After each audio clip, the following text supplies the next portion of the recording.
All right. Well, I want to welcome everybody. I see a lot of familiar faces. My name is Cassandra Bennett. I am the programs manager here at Frontier. Y'all are familiar, so you know what we do. We do these monthly lunch and learns on the menu. We bring in an expert to talk about some topic related to businesses, entrepreneurship, or professional development. And so we appreciate you being here as part of that. We also do our monthly or our quarterly RTP 180s. It's our version of a TED Talk, as well as weekly yoga and weekly out of office. It's our networking event.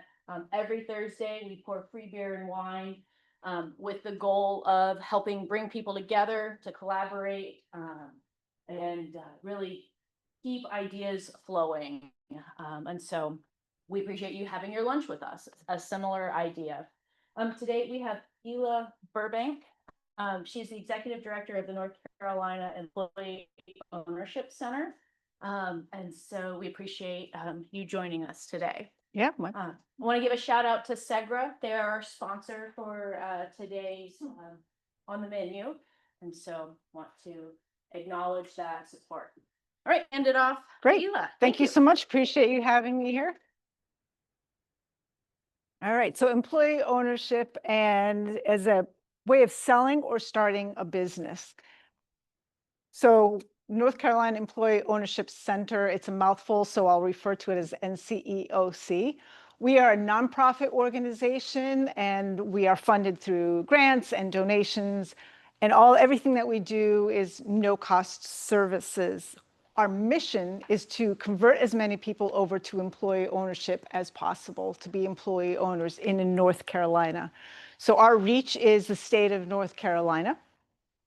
Everything we do is, as I said, no cost. We do this through education and outreach events such as this, one-on-one with some advisors, other lunch and learns. We also do webinars, and we do all sorts of trainings and referrals for people who are interested in employee ownership. And as I was mentioning earlier, we do a little bit of advocacy as we're trying to promote employee ownership, potentially with legislative changes also. So a little bit about myself. I'm the executive director of the NCEOC. My background, I have a background in finance. I used to be a commercial credit analyst and a small business lender for a while before I started up with a manufacturing company that was a startup manufacturing company. I was employee number 3, still part-time and sharing one computer. If you all are startup people, you know what that's like. Was with that company for 21 years, eventually became president of that company, and we converted over to a partial ESOP. And so that's where I was able to see the benefits of employee ownership and the changes that happened with that implementation of employee ownership within a company. I'm also an entrepreneur in residence, continue to do that with Cornell University. So much like this, spaces like this, Cornell has an accelerator program. So I am mentor to companies that are startup companies or early development stages. And I'm also on the board of an ESOP company. So breadth of experience. So why should people convert to employee ownership? I'm sorry, am I in your way? No, okay. You'll hear a lot of people talk about employee ownership as a succession plan or an exit plan, and that is a very important part of conversion over to employee ownership. However, there are other reasons that you might want to consider employee ownership. So it doesn't always have to be 100%, and I'll get into that later, but oftentimes it is done partial. And in fact, where I worked at that manufacturing company, as I mentioned, it was a 43% sale to the employees. And if we go to the second dot there, that the founder of our company was able to take the proceeds of that partial sale, and you can then reinvest those into another entity. So if you're a serial entrepreneur, it's another great reason to be able to pull that capital out of a previous business and reinvest it into another business. Jumping to the last dot, you can also use that for diversification, right? If you're a business owner and you've put your blood, sweat, and tears into one company and all of your eggs into one basket, and as you're nearing closer to your retirement age, it's another way that you can sell to your employees, partial sale, full sale, and then you can reinvest it and diversify your assets as you get closer to retirement age. What is one of the biggest reasons, though, that people decide to convert over to employee ownership, the business owners, and from what I hear, is that legacy and giving back to the employees. So a business owner has started a business, the employees have worked with them, helped build that business, and as they're nearing retirement age, they want to make sure that their employees are taken care of. I have a business owner in Southern North Carolina right now considering an EOT, and we'll talk about that model. But what he told me is that I've known some of these employees since I was 10 years old. I'm going to stay in this community. I'm going to see them in the grocery store and in the community. I want to make sure they're taken care of. I don't want to sell to private equity. I want to sell to the employees. And by the way, feel free to jump in with questions during it. You don't have to wait till the end. Okay, going back to what I had mentioned about the succession planning and the exit planning, some of you have probably heard about the silver tsunami as the baby boomers are nearing retirement age. So in the next 5 to 10 years, more than half of the small business owners will be thinking about potentially exiting their businesses. So we're looking at the numbers. That's over 2 million business owners in the US who will be looking for an exit plan in the next 5 to 10 years. You can see them in the different industries. Looking at North Carolina alone, we have almost 79,000 business owners who are looking at retiring the next 5 to 10 years. And if you go to our website and you're interested, you can click on a county and it will give you the statistics per county. And if you notice, the darker ones have a higher percentage of retiring business owners. So Polk County there on the lower left, 79% of the business owners will be retiring in the next 5 to 10 years. So especially for those rural communities where the loss of one business makes the greatest impact, it's really critical to make sure that there's a succession plan. So succession planning, what is succession planning? As we may have heard, most business owners, more than half of them, do not have a succession plan in place. And yeah. If I can just ask for curiosity's sake, what types of businesses, like what industries are these people in? Like, is it industrial? Yeah, so if you look at the circle color coded, then you'll see that the different industry, professional services is a big one, that dark gray one, construction. If you go to our website, then you'll have the exact ones. Yeah, another question. You talking about a certain size business, small business, medium-sized businesses? Small, medium-sized businesses, this covers, yeah. Not the publicly held companies, not the big ones, right? So as we're thinking about these business owners nearing that retirement age, the need for a succession plan, and it's not always about retirement, right? There's the 5 Ds. I changed one of the Ds to be disengagement because that's also another possibility. As a business owner's been at it for 20, 30 years or more, they might be ready to kind of scale back a little bit. So there's also, I have a business owner who's looking right now to switch over to employee ownership. He has a heart condition and he doesn't want to with no heirs. And so he wants to make sure that before something happens to him, that he knows that the business is in good hands with his employees. So I heard someone say that they're a business advisor. In fact, let's do a show of hands if you don't mind. Is there anyone who is currently a business owner? No business owners. Okay, interesting. Okay, so you're a startup. Put yourself, that counts if you want to start one. That counts in my book. Okay, advisors?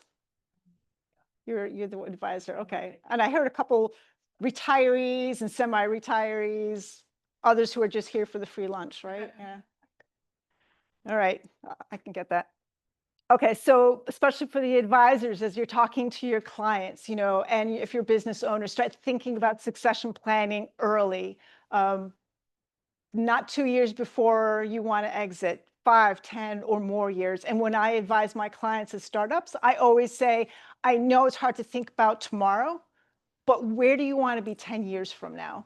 Because that's going to looking at you, looking at the startups, right? You have to think about that now because that will inform like what type of corporation am I going to start? Is it S corporation, C corporation, partnership? That matters if you want to bring on your investors or not, right? So think far ahead. This plan for your tax exposure. We'll talk about that. There's different tax advantages for different plans. And start identifying and training your successors. I have a question on Yes. this subject. If you're trying to reach investors, how do investors typically react when they hear you want to be an employee-owned business, or do they even suggest it to? Yeah. So by the time you're making that decision, usually you already have your investors on board. So we'll talk about that. EOTs and ESOPs are for mature companies without a whole lot of debt load. That's right. So at that point, you're not taking on new investors when you're making that decision.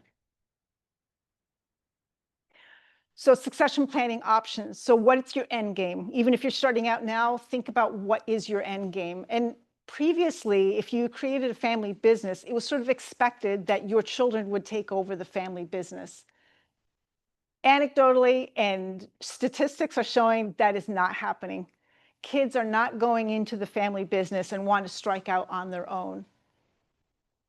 You could have management buyout as an option, but not everyone has a management team that has the wherewithal or interest in becoming owners.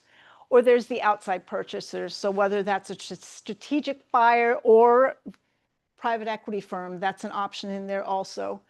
Now, I will say right now that if you are a business owner or advising a business owner whose only goal is to maximize the dollars that they can take out of this business, we won't be able to compete with you with a PE firm if that PE firm comes in and gives a way above market value, which is what they often do, right? And if that's the business owner's only goal, employee ownership is not going to compete with that. But there's a lot more to selling your business for most business owners than just that bottom line.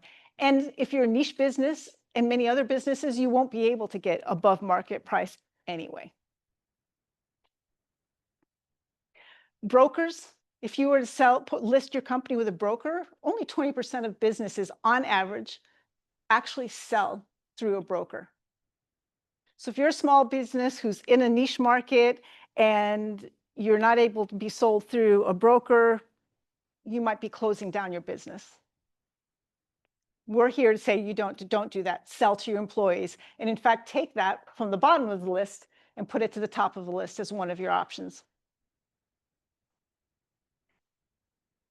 People ask, is it a real thing? Is it a voodoo thing? There are actually employee-owned businesses in North Carolina. So you might recognize some of these logos. These are some well-named companies that are employee-owned in different forms.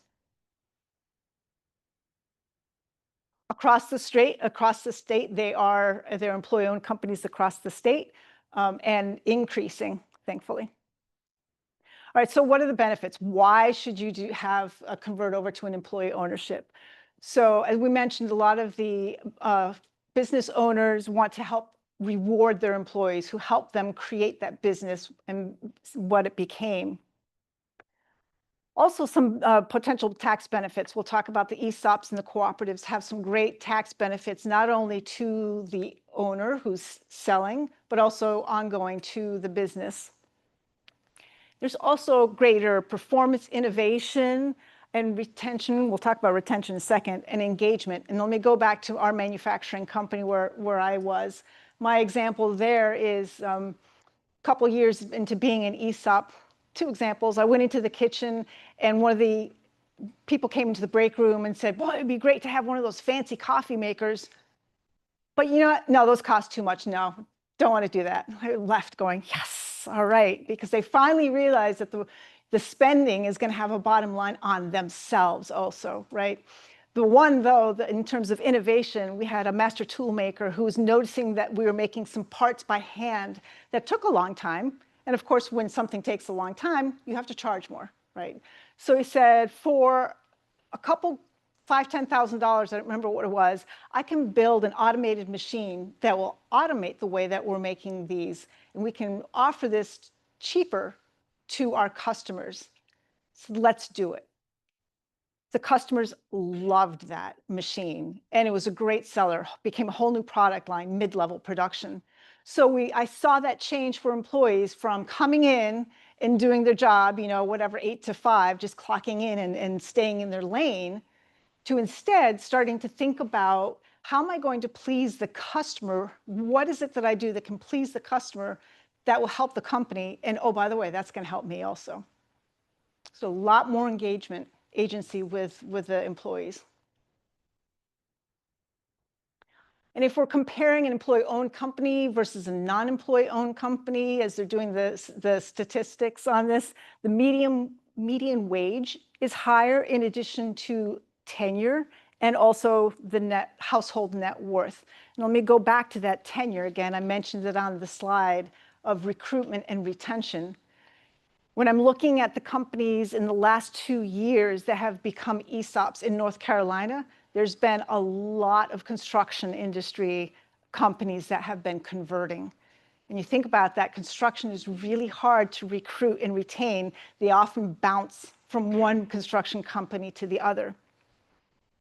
Knowing that you can bring someone on board and say, hey, if you come with us, you're going to be an owner of that company. It's a great recruitment tool, and it's a great retention tool because it tends to be more innovative, engaging culture. But also for some of these, there's that, it's like a 401k, right, where you have to have vesting. So of course I'm going to want to stay longer, invest, and receive those benefits. So I said the wages are higher. The wages are higher across the board, whether you're in the management position or stocking a shelf. The benefits accrue to all employees. This is broad-based employee ownership. It's not stock options, which are often given just to management. This is employee ownership for all levels of the company. In addition to the benefits, in addition to wages, there are also better benefits that are accrued to employee owners on average. So quick summary before we go into what those forms are. It's triple win, right? So it's going to be a benefit to the selling of the founder of the business. They also can sell, just to make it very clear, because I think one of you asked, what's the misconceptions that people have? One of the misconceptions is that when you sell to your employees, you're giving something up. And you're not. The first thing that happens when you decide to sell to your employees is that there is a valuation. And you're selling your business at market rates to your employees. The worker owners now get to accrue their wealth, and then those jobs stay rooted in the community, right? You've all heard of a PE firm comes in, first thing that goes is HR and accounting is consolidated to the main area. The advisors that supported that business are all kicked off, and all the advising companies are going to the main PE firm. So by having employee ownership, those jobs all stay rooted within the community. Some of the considerations is need to be a privately owned company. And just like with any other sale, right? Even if you're selling to your employees, you can't sell a lemon to your employees, right? Just as you would have to have a good company to sell to anywhere else. You should have some experienced advisors with you, and in an industry which is growth industry and has some resilience to it. All right, any questions before I talk about the main types of employee ownership? One question. So if you're an employee, part of an employee ownership program, does that mean there's full transparency with the books? Like if an employee I want to see how we're doing. Excellent question. Ideally, yes. Have I talked to an ESOP or two where they just don't want to do that? They're in it for the tax advantages? Yeah, it happens. But if you want to see the benefits of the innovation engagement, then it really behooves you to have that transparency. There's the open book management, if you've all heard about open book management. And that's part of what we did at our firm is, your price per share, we'll talk about that with ESOPs, is driven by your financials and your projections. So it behooves you to have your employees understand that our projections were based on these numbers. If we hit these numbers, our price per share, revenue, cost of goods sold, all of those, if we hit all numbers, our price per share will continue at what it is. If we do better, our price per share does better. And if throughout the year you're telling them, and maybe you have a downturn for some reason, and you're telling them throughout the year, there's no surprises. You never want the employees to be surprised when they get their statement. And the employees understanding what factors they have control over to affect the price per share, that's really key to really have that education for the employees. Just want to follow up. What happens when an employee leaves the company? What are the dynamics with what their stake is? Going to just stay in there, or do they have to wait for a buy or someone to buy their stuff? Depends on which model.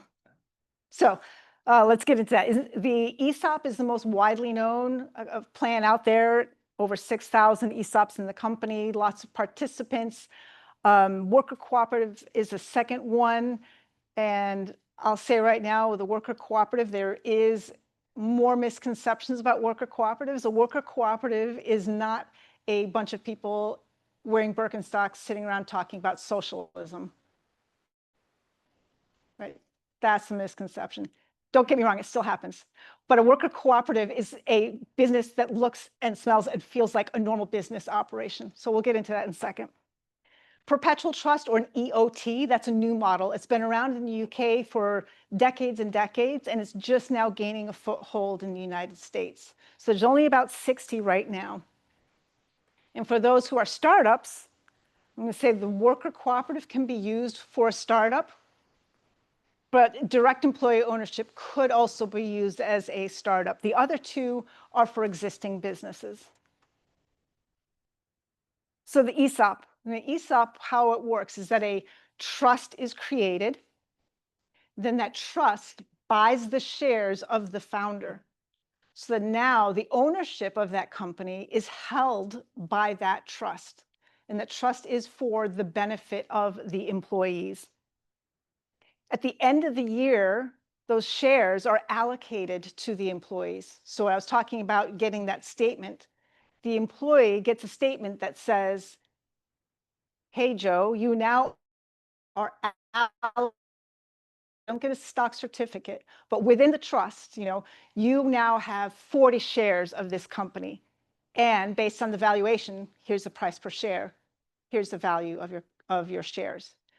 Now, I want to make it clear that an ESOP is a retirement vehicle. So the employees are accruing the benefits while they are working there, but they don't get any cash or any tax consequences from the ESOP while they're employed there.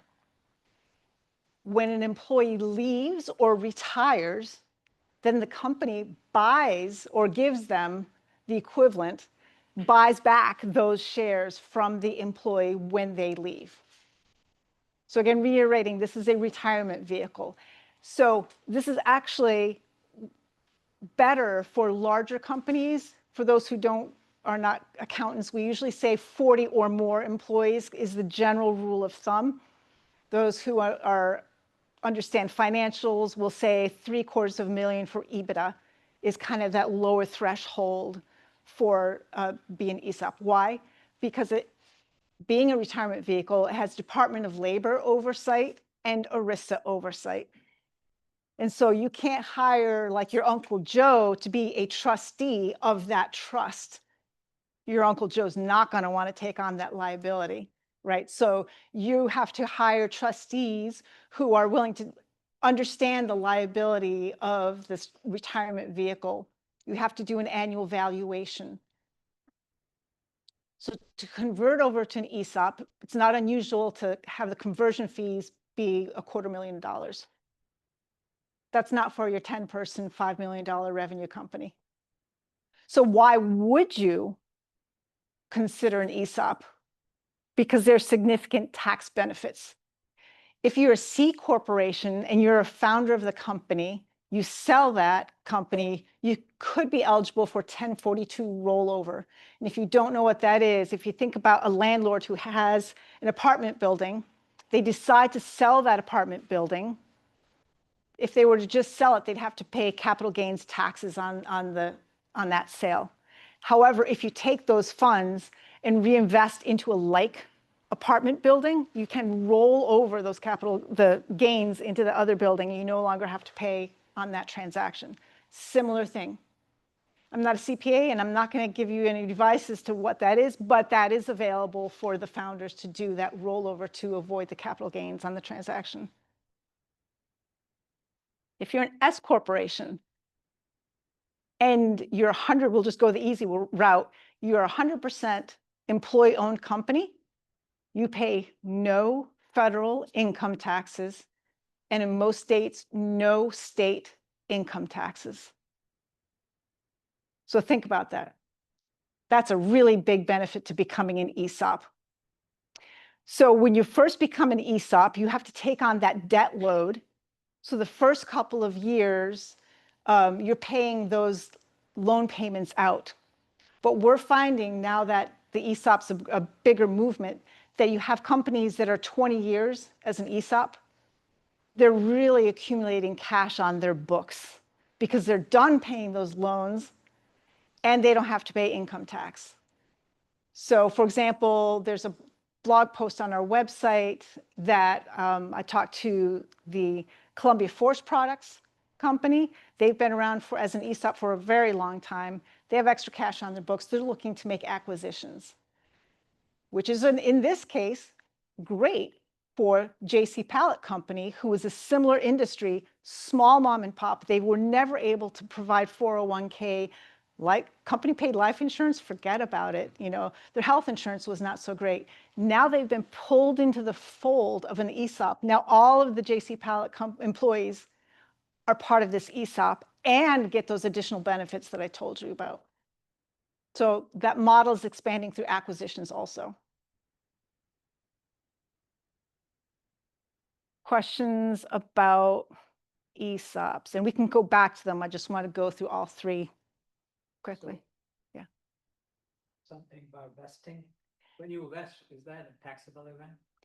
No, so similar to 401ks, they might just set it up that you're going to vest your shares over maybe a 6-year term. Okay, so worker cooperatives. I'm kind of talked to you a little bit about the worker cooperative. It is a more democratic way of employee ownership in that each employee, again, doesn't matter if you're management or stocking the shelves, gets one share. And one share equals one vote, equals one portion of the one equal part of profitability at the end of the year. So you don't have to become a worker owner. Let's just say you have a company of 20 employees. You can have 15 who have elected to buy a share and the other 5 who just say, I don't want to deal with that stuff. I just want to come in and do my job and clock out. I'm not going to be here for long anyway. That's fine. You can make that happen. So what does it mean to buy that share? So when you create a worker cooperative, you create governance documents. And I'll back up for a second. For an ESOP, the founder can create an ESOP, all the paperwork signed, and then the next day they go and say, hey, employees, let's get together. Guess what? You're employee owners now. And that's usually how it happens because it's a long process to make that happen, right? So you don't want to get people too overexcited. Worker cooperative, you can't do that. Worker cooperative, you actually have to form that cooperative with the employees who are willing to buy the shares of the company and take that over from that founder. So you have to have that literal buy-in from the employees, literal and figuratively, before you can create a worker cooperative. It can be for companies as small as 3. 5 to 10 is better, but you can do it as small as 3. So this is a good option for those companies who are not big enough to become an ESOP. And there's a lot of companies out there that are 10, 15, 20 employees only. So if you're not an ESOP, worker cooperative is a great option. Tends to have more democratic governance, as you can imagine, but you still have a person who has expertise in finance and expertise in HR, and they take on those roles within that worker cooperative. Not everyone has to be an expert in everything. And the vote is generally for big picture things. Are we going to buy a new building? Are we going to bring in a new product line? Let's vote on the board of directors. Not, are we going to bring this brand in versus that brand? That's up to the management and to that particular division, as it normally would. Tax savings. So if you become a worker cooperative, that also has the 1042 rollover options that I mentioned to the founders. So that's available to them also.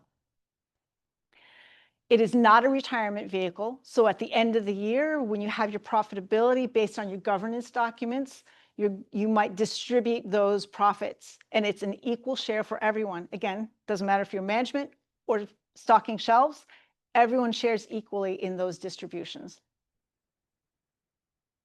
Greater employee voice. And I mentioned that you're buying shares that could be, when you're setting up those governance documents, you decide as your worker cooperative what that threshold is to buy that share. You could set the bar low at like $100, or if you want to make sure someone's really invested in becoming a worker owner, it could be higher. It could be $3,000 or $5,000. Usually they allow for paycheck deductions. So someone says, I want to become a worker owner, they get a share, and then they can pay for it going forward through paycheck deductions. When they leave, then the company buys back the value of that share. Questions on worker cooperatives? But Yes. I guess I'm thinking it is like a share. So, I mean, stock share, option. Yeah. But the price will keep going up as time progresses. So the new employees have to pay a higher price, or So it's actually not, because you set essentially the par value of the shares. So you say, when you set up your governance documents, you say this is the value of the share, the par value, and that is the buy-in amount, and that stays the same unless you make some governance document changes. So that won't change based on company performance. The benefit to the employees, if the company does better, is you have more profits that you share at the end of the year. So like how much the company's worth, minus how much, the shares, like how much you get from all the shareholders. That difference is like the dividend amount? Is that? The dividend amount is based, think of it as a profit sharing plan. Just like you would anything, you have your revenues, your expenses, here's your net profit. And at the end of the year, your governance documents are going to say this portion of the net profit is going to be distributed to those employees. Previously, those net profits would have gone back to the founder, right? And now those are being shared equally amongst the worker owners. What's the North Carolina co-op that you would say has been a good example based on their success, or that you're just familiar with? The one that I'm familiar with is the electric violin shop. And it's a niche market. It's hard to sell a business that sells electric violins. And they became a cooperative, I'm going to guess here, maybe 10 years ago, but I have to guess. So they've been around now for a while as a worker cooperative. Versus gas-powered or diesel violins, just kidding. Yeah. That wouldn't work. Diesel, that's funny. Slow burn on that joke. All right, in the interest, and we can come back with further questions. Employee ownership trust, and this is, again, I mentioned, a relatively new option.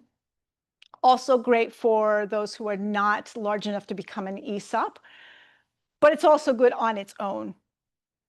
Actually, let me back up for a second. Worker cooperative, I mentioned they're small, but they can also be for a very large group. So one of the larger ones that I know of is a driver's cooperative in New York City that functions very similar to an Uber, but rather than the additional proceeds going back to Uber, they go back to the drivers. So there's a driver's cooperative in New York City that's quite large.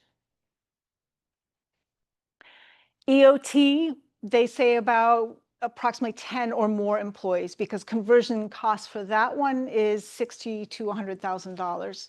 So still not insignificant.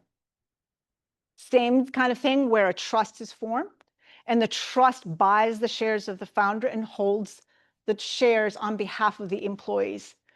The difference here is it is not a retirement vehicle controlled by ERISA and Department of Labor.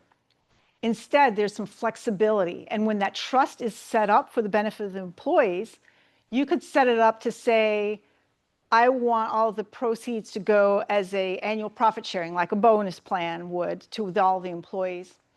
Or, and oftentimes it's a hold back sum for capital investment, but you could also say, I want this amount to be paid for current income so they can buy a, I don't know, a new truck or whatever.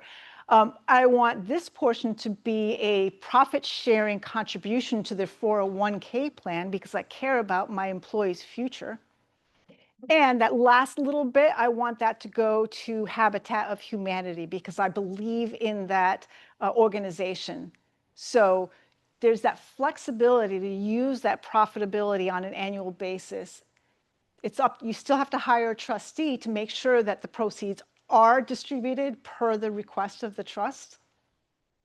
But it doesn't have to be an expensive one. Probably good to have a CPA or lawyer, still not your Uncle Joe, but you know, that's going to be a cheaper one than your other trustees for an ESOP.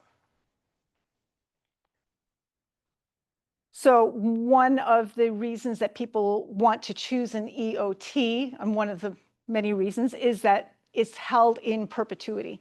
So there's no question of when the owner passes away, what's going to happen to the company. Ownership is taken out of the equation. The trust owns that. And you can specify, never sell this company, period. Or you can say, if someone comes in and offers X amount over value, or you know, if the employees are going to benefit in this way, or the employees can vote and it's an 80% approval rate to sell it, those are the only reasons that you can sell it. But the owner, the founder, when they set this up, will put that parameter in there. Lower annual costs because there's no annual valuation that you have to do, unlike for the ESOPs. Now, the downside is that there's no favorable tax treatments. There isn't that 1042 rollover available, and there's no income tax benefits. It is a new product, which people are working to change that. But as of now, those tax benefits don't accrue to this form. Questions on EOTs? What happens if like you said that they could say that don't ever sell it, but then what? And it could be my ignorance on business ownership. Yeah. Like, Well, it's only. What do you do if you don't sell it? Then the business continues on and on and on What if until it it's not? doesn't. Then it closes down, Okay. right? You know, if you're running it into the ground and let's say you don't have leadership who can take over, you can't hire in someone. Yeah, then unfortunately. It can still cease to exist even if it doesn't sell. Yeah. Okay. I'm not saying that's the best option, but it is an option. You can do it. All right, and I mentioned direct employee ownership. It's not generally considered one of the 3 models of employee ownership for many reasons, but it is also, if you're a startup, it's a good way to think about ways that you can sell your business to your employees. This is a long-term process. This is not a 1, 2, 3 years from now, I want to exit. So I think this graphic does a better job of it. Here's a company called Cargus, where the founder was the sole shareholder. And over time, 10 years later, gave the option for employees within bounds to buy shares of direct shares for the company. So they're actually holding on to that stock certificate. Or you could also give that as a benefit to the employees. So one or both or a combination thereof. And so over the long term, the founder reduces their ownership and the ownership is taken over by the employees. You can set that up as a startup and get your company going that way. So especially if you're an advisor and you're thinking about which option works best for me, or just to bring up those topics of conversation, management buyout versus private equity, some of the things you really should be thinking about is, again, remember, you can do market value, process control. So talking to your business owner, if you sell your company, what matters to you? Are you going to be upset if someone comes in and changes the way you've done everything? Yes or no? That's going to inform a lot. Your legacy. Do you care if they're going to change the name of your business, or are you taking proceeds and going to the Bahamas and living there and you're never going to hear about it? That won't matter anyway. Most people do care. The tax benefits. So it's just a chart to help think through those conversations that you might want to have. This is really small, and I'm happy to send out these slides after the fact. But this gives a summary of the tax advantages for each of the different forms. All right, so I did talk about this briefly about phase transitions. It doesn't have to be 0 to 100. You know, you can do a partial sale, especially if the founder is just kind of slowly thinking about the future. I'm also going to say that for an ESOP, it is very common to do it in 2 or 3 different tranches, because you think about the debt load that you have to take on to buy that whole value of the company. Not every company can take on that debt load for buying out all at once. So it's not uncommon to do, let's say, 40% with a 5 or 7 year loan. Once that loan is paid out after 5 or 7 years, you do another 40 or 30%, and then you might do that third tranche once that is paid out. So it is not uncommon for it to take 15 years, let's just say, for a company to become 100% ESOP. Phase transitions might also allow for greater employee education and training. So this is for the business owner who's still willing to stay in. They're going to sell a portion of the business in any of the forms, right? And then continue to make sure they may not have a leader right now, but is able to take that time to get people trained in operations and accounting and take over the functions, get all the stuff that was in their brains out and written down into operating procedures. And in fact, I've had a couple of companies come to me, smaller ones, that said, at some point, you know, I'm kind of starting to think about it, maybe 5, 6 years, I'm thinking of exiting. But after having conversations with them, it's clear that all the information is still here. They haven't written it down, and their books, and we all know small companies might run their personal car through the business, or they go on vacation, they have some kind of commingled, you know, funds with the businesses. Time to clean those up, take those business employer expenses out of the books and get ready for that transition. So if you all don't know about the SBTDC in North Carolina, Small Business Technology Development Corporation. In all of the rest of the United States, it's the SBDC. North Carolina is the only state that decided they needed to put a T in the middle. Yeah, we have that uniqueness. So they are funded through the SBA, and they provide free counseling services to businesses, existing businesses. If you're a startup, I'm going to put you to the SBC. They work with the new companies, SBTDCs with existing. But if you're considering employee ownership, but you're not yet ready, but you want some help getting to that point, making sure everything's in order, highly recommend, and I'm happy to make a referral to anyone, to go to some consultant or advisory. SBTDC is free to get you to that point.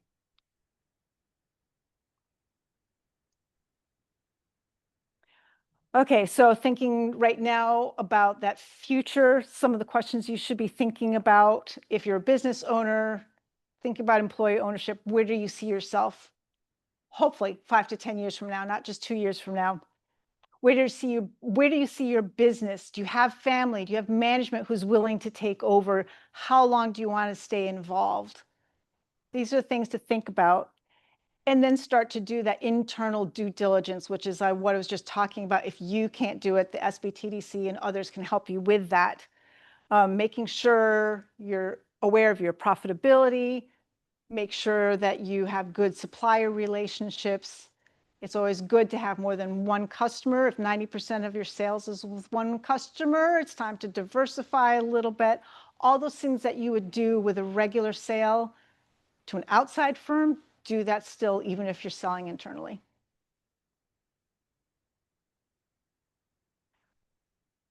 NCEOC, we're here to help. As I said, we're no-cost services. Even if you're not ready now to convert, again, come happy to talk to you. We'll go through, think about what options make the best sense for you. We serve as a referral source to others.